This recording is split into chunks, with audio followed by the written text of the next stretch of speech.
जो आज जो कार्यक्रम आयोजित किया गया है, बूथ एवं सखी योद्धा कार्यक्रम आयोजित किया गया है, किस तरह का कार्यक्रम था? भिवानी जिले के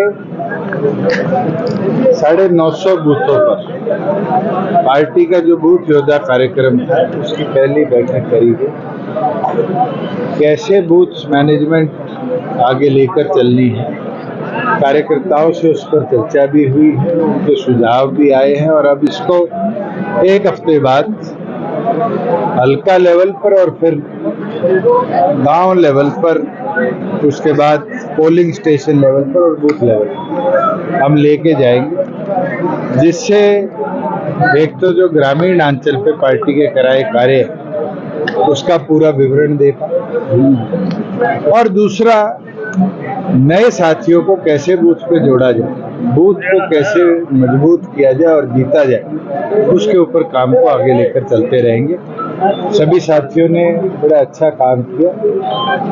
सिर्फ 20% शहरी बूथों को छोड़कर सभी के बूथ योद्धा का जो संकल्प था वो कार्य पूरा कर पाए साथी, और मैं मानता हूँ कि इससे पार्टी संगठन की बूथ लेवल तक मजबूती और बढ़ी। कल बजट पेश किया गया था, क्या कहेंगे आपकी गठबंधन सरकार के बजट? बहुत अच्छा बजट है। प्रदेश के प्रत्येक वर्ग को, प्रत्येक सेक्टर को छूने का काम किया है और मुझे तो खुशी है, आज रविदास जयंती है। कल हमारे बजट में 5 एकड़ पीपली के अंदर रविदास जी का स्मारक बनाने के लिए सरकार ने बजट का पार्ट बनाया। मैं मानता हूं कि कॉमन मिनिमम प्रोग्राम का एक बहुत बड़ा वादा पूरा हुआ है और इसके साथ 200 करोड़ रुपया SC-BC चौपाले जो बहुत लंबे समय से मरम्मत की मांग रखकर बैठी थी, अब उनको भी हम पूरी तौर पर दुरुस्त कराएं। विजेंद्र सिंह हुड्डा ने कहा कि 2 बजट पेश किया गया, आंकड़ों का खेल है, शिक्षा का, चिकित्सा का, खासकर कृषि का। 10 साल हो गए हुड्डा साहब को सत्ता से बाहर, किसी एक बजट के ऊपर उनने इसके सिवाय 2 लाइनें और बोली हो तो बताओ। उनको तो प्रेज करनी चाहिए कि प्रदेश के अंदर बायोटेक्नोलॉजी की बात हो रही है, ड्रोन की बात हो रही है, नई हवाई पट्टियों की बात हो रही है, एविएशन कॉलेज की बात हो रही है, नहरें बनाने की बात हो रही है, सड़कें कोई छोटी नहीं 9000 किलोमीटर दुरुस्त करने की बात हो रही है। मुझे लगता है कि इतना अच्छा मैनेज बजट बहुत लंबे समय बाद प्रदेश को। कांग्रेस और आम आदमी पार्टी का समझौता हुआ है, एक टिकट दी गई है। एक चीज तो मैं इस समझौते से मान सकता हूँ कि जो लोग कह रहे थे कि हमें सत्ता से उखाड़ फेंकेंगे, आज उनकी लातें डगमगा रही है और उनको बैसाखियों की जरूरत पड़ रही है।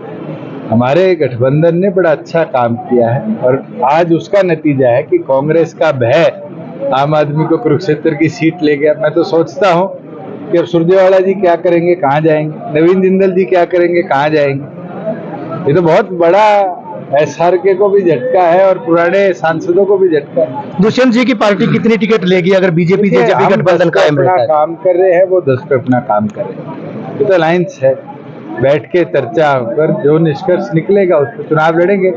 हमारा काम प्राथमिकता के अंदर जहाँ भिवानी लोकसभा, महेंद्रगढ़ लोकसभा के ऊपर है, वही हिसार के ऊपर भी काम कर रहे हैं, सिरसा पे भी काम कर रहे हैं और 10 की 10 लोकसभा सीटों पर पार्टी ने लोकसभा के अपने दफ्तर भी। सब किसान आंदोलन जारी है, तो क्या मानेंगे, क्या इसका समाधान होना चाहिए? समाधान एक ही है, पंजाब हरियाणा की तर्ज पे 14 फसलों पर किसान को MSP देनी शुरू कर दे। किसान समृद्ध होगा तो मुझे नहीं लगता आने वाले समय में इस तरह की कोई बात आएगी। आज पंजाब 2 फसलों पर MSP देती है, हरियाणा उनसे छोटा क्षेत्रफल में होने के बावजूद भी 14 पर देती है और अपने स्टेट हेड से भी पैसा देती है। उसका नतीजा है कि हमारा किसान समृद्ध। दीपेंद्र हुड्डा का जो बयान था, तो आपका क्या? राजनीतिक तौर पर हमने तो ये भी सुना था कि ये हार जाएंगे, जीत गया तो मैं राजनीति त्याग दूंगा। किसी ने त्यागी? ये तो 5 साल पहले भी यही बात कहा करते थे, एक जीत के दिखाएं, और हम 10 जीत के ले आए। ये यही बोलते रहे, एक जीत के दिखाएं, ये 10-50 भी हो जाएगी, किसको पता। सरकार से खुश है दुष्यंत जी पूरी तरह से? मुझे तो लगता है कि हरियाणा का आम जन खुश है और मैंने तो परसों ये परिभाषा भी दी थी कि MSP हरियाणा के अंदर है मैक्सिमम सपोर्ट फॉर पीपल, और हमारी सरकार ने 4.25 साल में हरियाणा की जनता को मैक्सिमम सपोर्ट। लेकिन ये कहते हैं कि डेमोक्रेटिक जो सिस्टम है उसको कहीं ना कहीं बीजेपी खत्म करना चाहती है, कीलें गाड़ दी गई हैं, अवरोध लगा दिए हैं, किसानों के ऊपर बौछारें की जा रही हैं। Law and order state subject है।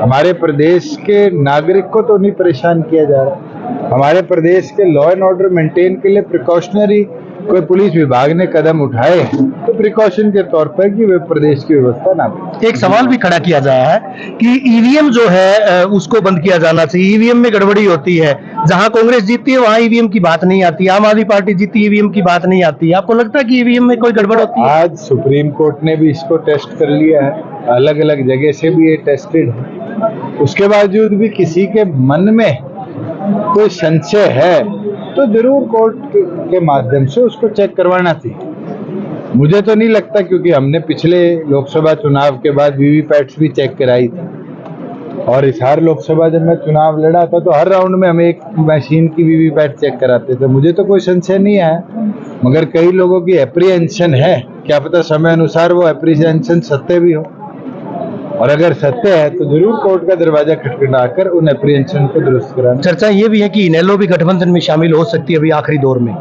इसके महागठबंधन में कांग्रेस और जो है आम आदमी पार्टी। चौटाला साहब अगर कांग्रेस के साथ खड़े हो जाएंगे तो फिर तो चौधरी देवीलाल की सोच को मुझे लगता है जो झटका पहले मिला है उससे बड़ा झटका देने का। लेकिन आम आदमी पार्टी की उत्पत्ति भी इसी बिना पर हुई थी कि कांग्रेस का भ्रष्टाचार था, उसको उजागर करने के मकसद से केजरीवाल जी आए थे। ये तो पार्टी लीडरशिप की सोच हो सकती है, अगर वो उस सोच के साथ जुड़े रहेंगे तो मुझे नहीं लगता कि कभी भी विचारे कमजोर होंगे। जिस दिन विचारों से अलग होकर चलने लगे तो जनता देखती है और फिर जनता उसका जवाब। इनेलो जेजेपी आ सकती है साथ एक बार? मुझे तो कोई आशा नहीं।